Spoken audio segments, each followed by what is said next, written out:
skeleton crew to another Ragnarok classic cartoon commentary. And my favorite of the Disney World War II propaganda cartoons. One that is uncomfortable, yet hilarious, and well, you'll see. Brace yourself. And the song is just the best. Der Fuhrer's face. Here we go. And the Fuhrer says, "Wie ist der Master race? The higher, right in the Fuhrer's face." Gets me every time. To love the Fuhrer is a great disgrace. So the higher, right in the Fuhrer's face. It's a Disney cartoon. Look at the clouds. Look at the bushes. And Herr Goebbels says, "We own the world in space." The higher, Oh no. The windmill. Then Hoch Goring says, "They'll never bomb this place." The higher, right in Herr Goring's face. Is he not the Superman? Arion Fuhrer Superman? It's, you know, Superman. super duper. It's culturally insensitive, yeah. Would you leave it if you could? Yeah, this Nazi land. But I get it. We would leave, but the evil I is get good. it. We bring the world to order. At the time, there was no punches to be pulled. It's just everything, by the way. Everything is a swastika. And there's our boy. Did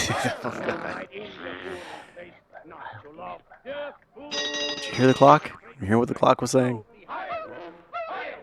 Uncomfortable. Look at the wallpaper.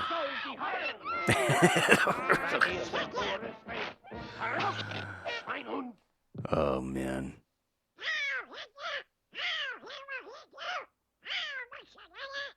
Things you never imagined Donald Duck would say.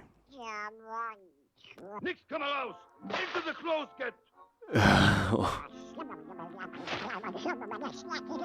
Uniform is basically a paper bag, eh? Oh boy. Keep your food in a safe. It's hot commodities there. A little, coffee tea. A single bean. You dip a single bean and that's your coffee when you're a Nazi.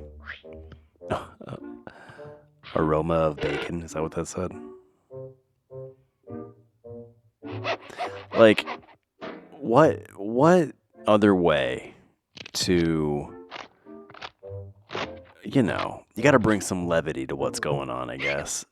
But at the same time, you really wanna demean the Axis as much as possible. It's a Disney cartoon. It's for kids. When the Fuhrer says, "We is the master race," we heil, right in the Fuhrer's face. The Fuhrer. Welcome, workers of Naziland. Naziland. That's where they are. It is yours to be a Nazi. To work 48 hours a day for the Fuhrer. 48 hours a day. The Fuhrer says, "We never will be slaves. We heil, but still we work like slaves." While the Fuhrer brags The butt patches and are pretty lies funny. and rants and raves, we heil, Another and working title for our this ways. cartoon Heil Hitler. was Donald Duck in Nutsyland. Oh my gosh. Get to work. Uncomfortable, but hilarious. And again, in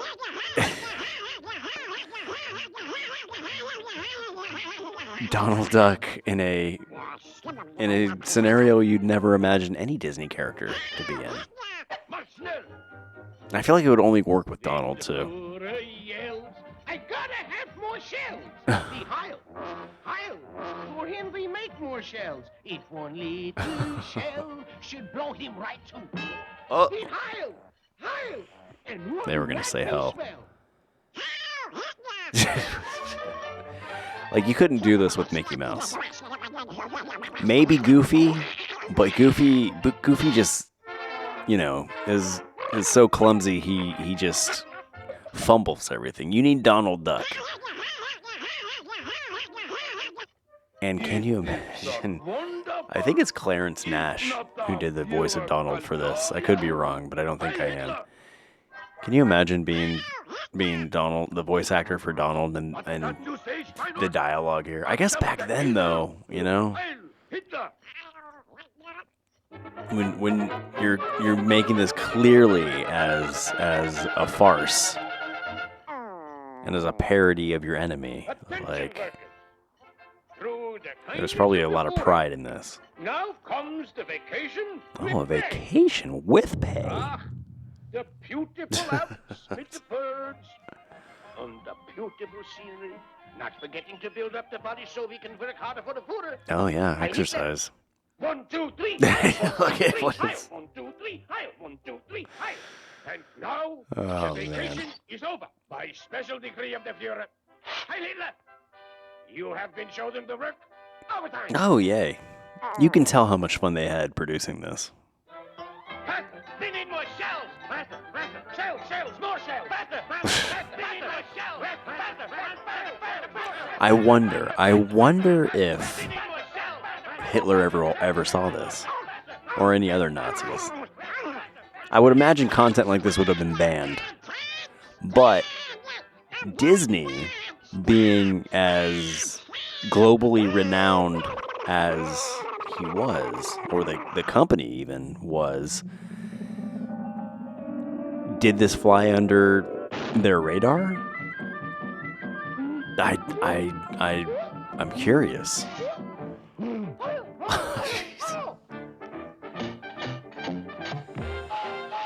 Yeah, it's just, it's so...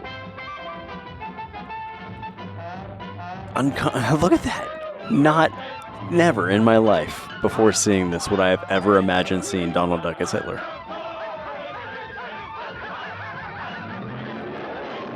Well, he's cracked.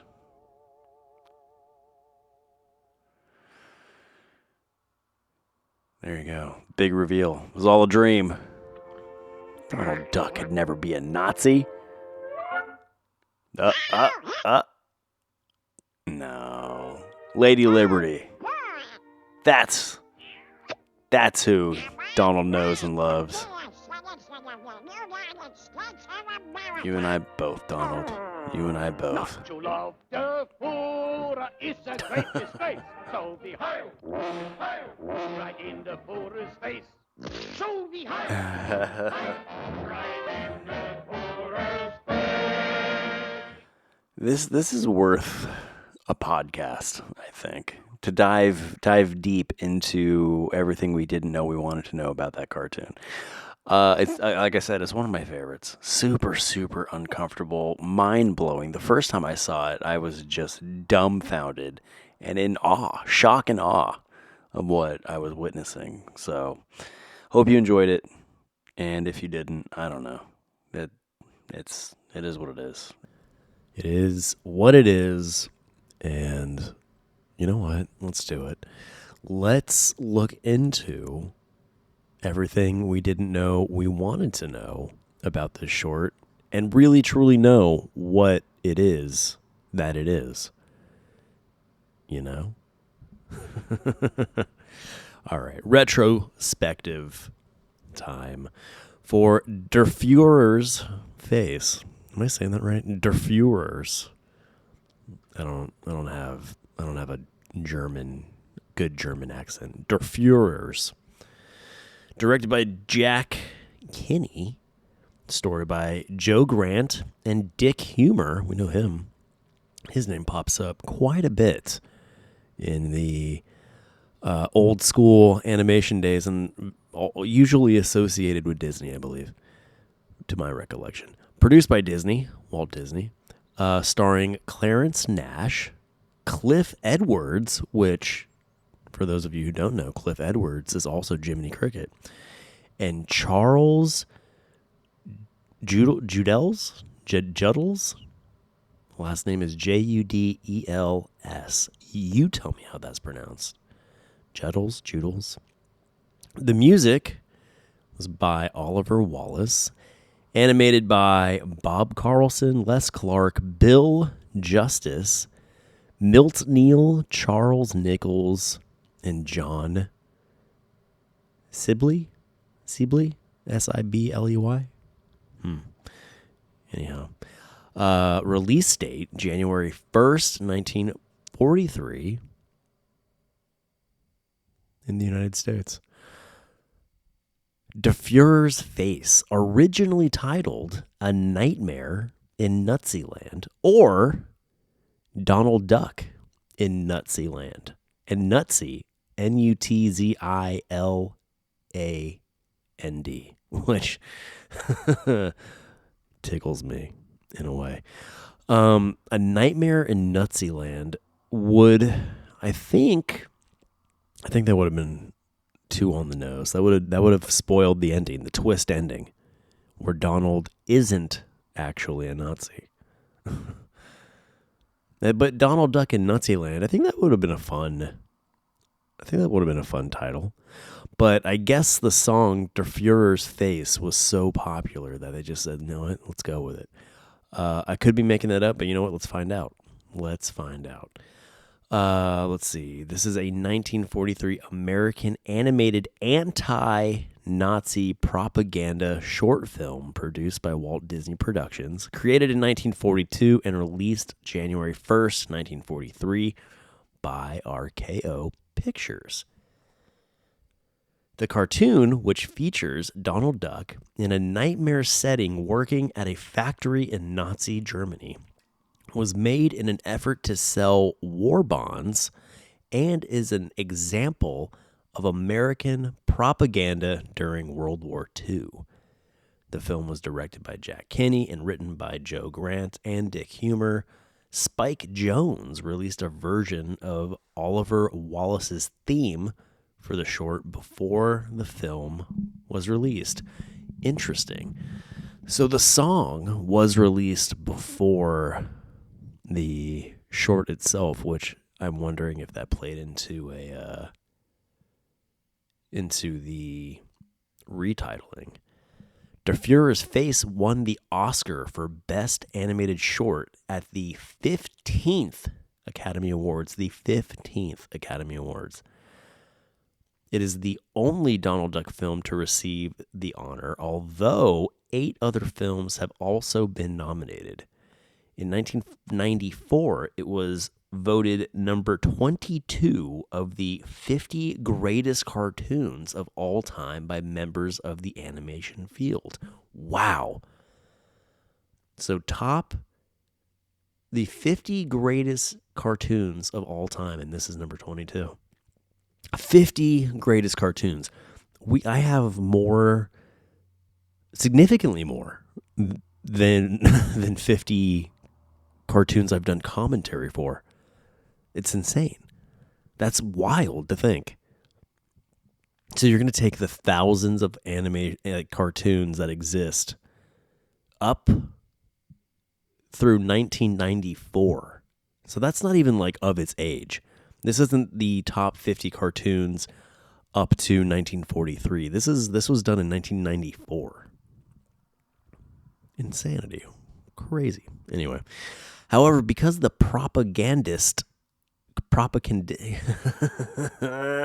I know the word. I can read the word. I just can't get it out. Ready? Let's try it again. However, because of the propagandistic nature of the short, the depiction of Donald Duck as a Nazi, albeit a deeply reluctant one, Disney kept the film out of general circulation after its original release. Its first home release came in 2004 with the release of the third wave of the Walt Disney Treasures DVD set. I have that, and that is where I encountered this short for the first time. And let me tell you, it made quite the impression on me. If you couldn't tell from earlier during the commentary, which that commentary, for those of you podcast listeners, is available at leallegacy.com. So go scope it out.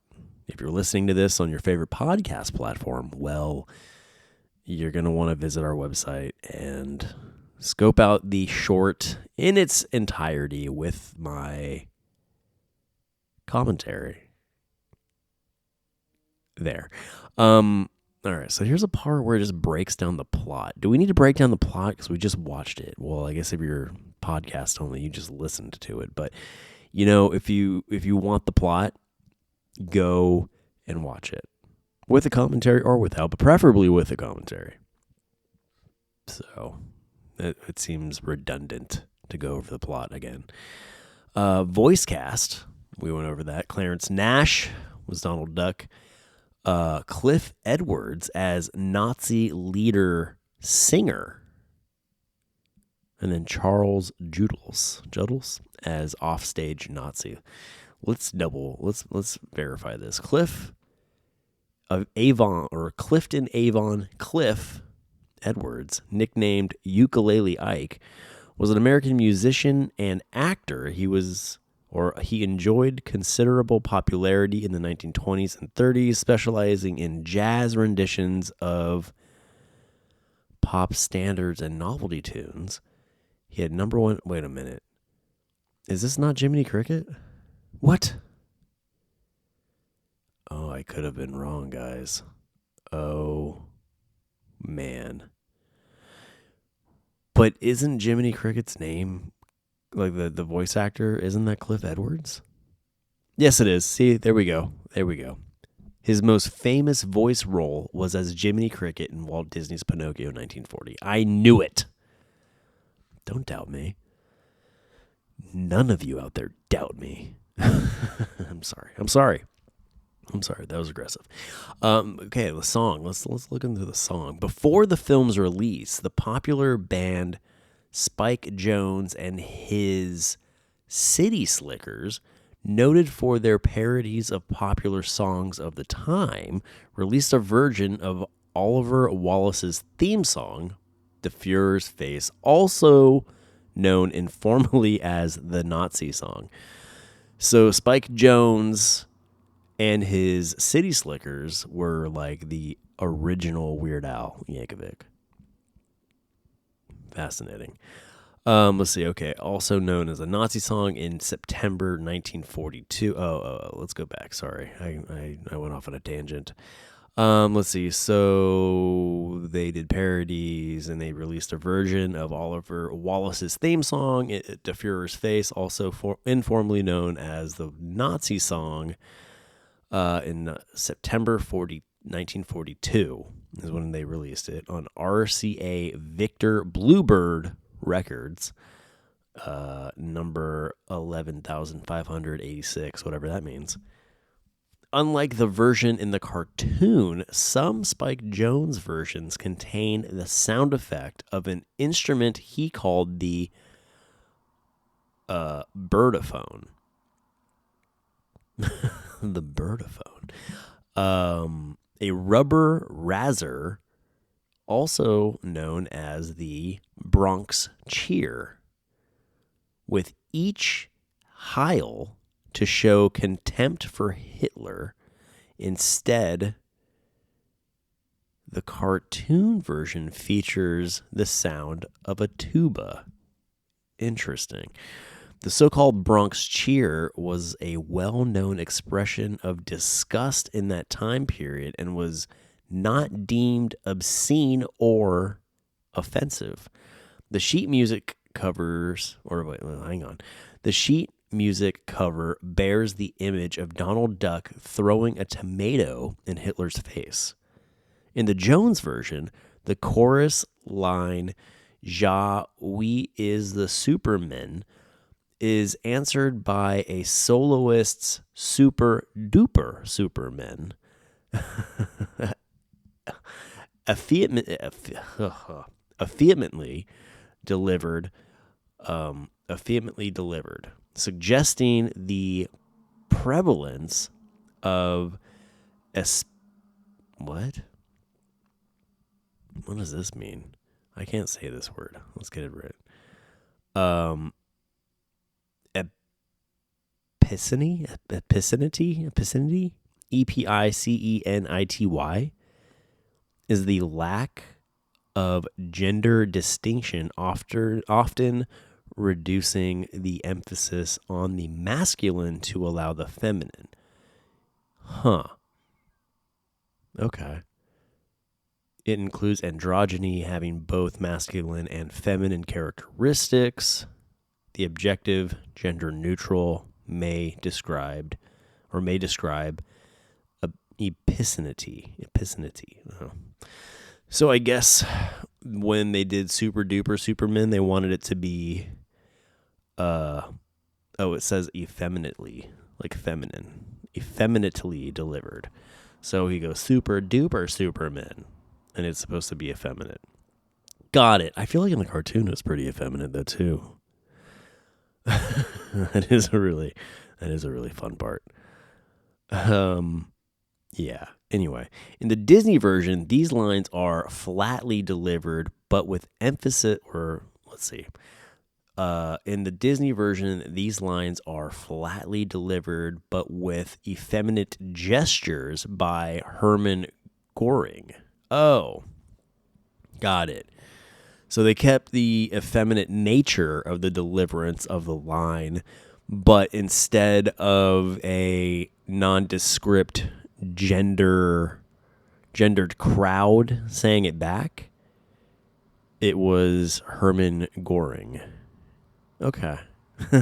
Super duper Superman. The recording was very popular, peaking at number 3 on the U.S. charts. Wow. That's pretty exciting.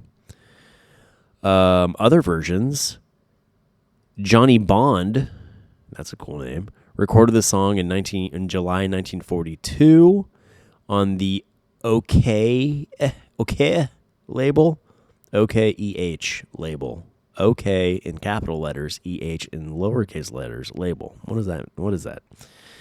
Let's see. Tommy Trinder recorded the song in the United Kingdom soon after the cartoon's release. And then Harry Turtledove adapted the song in one of his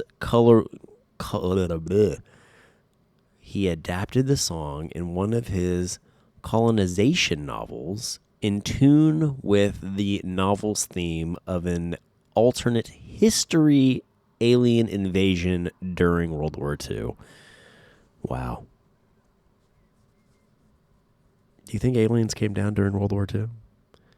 I mean, after World War II, I think is when they really got the uptick in UFO sightings. Political themes. In this, you don't say. Oh, although the film hey, look, I never said I was a good reader, okay? Actually, I say quite the opposite. I claim to be dyslexic because I am, and that makes reading aloud difficult. So the fact that I'm doing this at all should be appreciated. Now, I'm going to get back to reading this. I would appreciate it if you stopped laughing. That's not true. I hope you laugh. I hope you laugh a lot when you listen to these. Okay, political themes. Although the film portrays events in Nazi Germany, its release came while the United States also was on total war footing. What does that mean? Although the film portrays events in Nazi Germany, its release came while the United States also was on total war footing. What does that mean?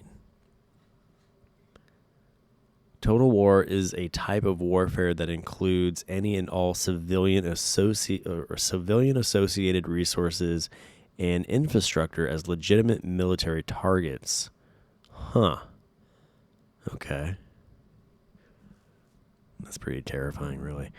Coffee, meat, and food oils were being rationed. Oh, okay. Civilians were heavily employed in military production and propaganda in support of the war efforts, such as the film itself was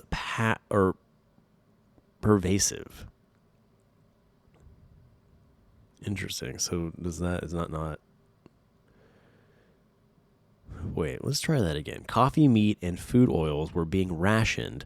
Civilians were heavily employed in military production and propaganda in support of the war, such as the film itself was pervasive. So that sounds negative.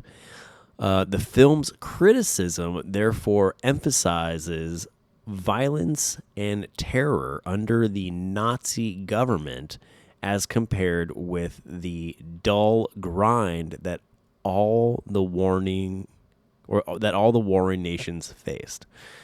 So, from what I'm getting, is that all the nations during this wartime were being bombarded with the war itself by having food rations and heavy employment in military production and propaganda of the war effort. We're all pervasive. Okay, we're all kind of annoying. So in the cartoon, they show how much worse it is in Nazi Germany. So it's like, hey, it's bad here, but it's worse there. Which, okay, I get. I can understand that. Censorship. Wow. In 2010, Der Fuhrer's face was ruled by a local court in Kamchatka, Russia, to be included in the national list of extremist materials, which was first created in 2002. Well, I wonder why Russia doesn't have a positive outlook on this cartoon. Could it be because they were part of the Axis and this is, slapping them in the face to a degree? This was due to a local who received a suspended sentence of 6 months for uploading it to the internet. Oh, and inciting hatred and enmity. What is that? ENMITY? So somebody uploaded this. So somebody in Russia uploaded this to the internet, and they were sentenced to 6 months in prison, a Russian prison. That's insane. On July 21st, 2016, another Russian court reversed the ruling of the local court, removing the short film from the list. The court highlighted that the film's portrayal of Nazism through caricature form cannot be deemed extremist in nature. Well, I'm glad some rationality prevailed in that, because that's crazy.